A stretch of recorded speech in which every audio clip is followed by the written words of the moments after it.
ស្រីថាថៃស្រីទៅដាក់ទៀតខ្ញុំប្រយ័ត្នខ្ញុំខ្លាចវាលោកបៃខ្ញុំទៀតណា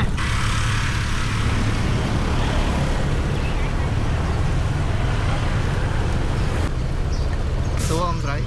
ចាថៃគេôngស្រីរើចាយរើចាយចាបានច្រើនហ្នឹងអូ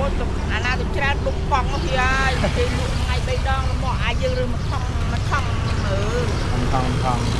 យើងថងដាក់រងសិនអូតែខ្ញុំនាំម្នាក់ឯងផងនៅម្នាក់ឯងអត់មានកូនចៅក៏អំកាមុនគ្នាបាយប៉ុន្តែអាសាច់ថ្លៃវាវាយមានគោឆ្នាំវាយម្ដាយខ្ញុំឡើងបាក់ជើងហ៎មិនវាយហើយខ្ញុំទៅរើអីចាយខ្ញុំចាក់អីចាយគឺក្រុងនេះរើឈើណាខ្ញុំគេមើលតែឈើមុតអីគេមិនដឹងហើយចាគាត់នៅតែកំរៀងកំហែងខ្ញុំស្រីស្ដាប់ខ្ញុំណាស្រីណាចាគាត់នៅតែកំរៀងកំហែងធ្វើឲ្យខ្ញុំស្រីថាថៃចាស្រីទៅដាក់ទៀតខ្ញុំប្រយ័ត្នខ្ញុំខ្លាចវាលោកបៃខ្ញុំទៀតណាបាទទៅដាក់ទៀតប្តឹងនៅប៉ុស្តិ៍ប៉ូលីសហ្នឹងនៅសង្កាត់អីគេយើងមើលដីយើងហ្នឹងនៅសង្កាត់អីគេយើងទៅប៉ូលីសប៉ុស្តិ៍នៅក្នុងសង្កាត់យើងហ្នឹងណាខ្ញុំស្រីណាចាប្រឹងគេຕົកឲ្យហើយប្រយ័ត្នថ្ងៃក្រោយខ្ញុំជិះកង់រោឡើងពុលខួរក្បាលថ្ងៃក្រោយឡើងក្រហមមុខហើយបាទខ្លាញ់ថ្ងៃក្រោយគាត់ធ្វើអីយើងមើលអត់ឃើញណាយើងការពារខ្លួនទៅហើយស៊ូដល់ក៏ដល់ដើររើសបានតិកតក់ទិញបាយហូបទៅយើងទៅស្រីមួយសុំមុំស្រីពេលមករើស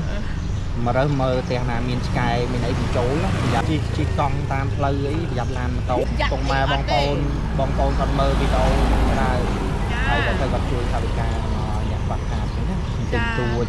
យកមកជូនអំស្រីយកទៅទុកទិញបាយហូបគាត់ជួយមកជូនអំស្រីណាចាណាទុកទិញ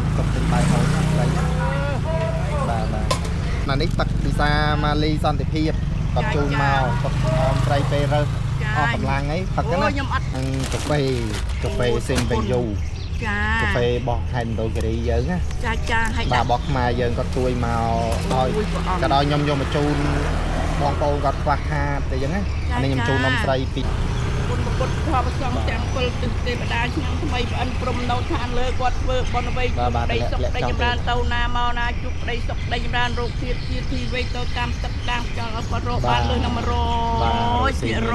សុខសប្បាយក្នុងក្រុមគ្រួសារចាជូនជាកម្លាំងចិត្តណាស្រីចាខ្ញុំអរគុណ100%បានគាត់ជូនជាកម្លាំងចិត្តស៊ូទៅមុខទៀតណាស្រីណាចាបាទខ្ញុំទៅវិញអរគុណណាស្រីសុខសប្បាយជូនកូនស្រីយូរវែងណាស្រីណាបាទ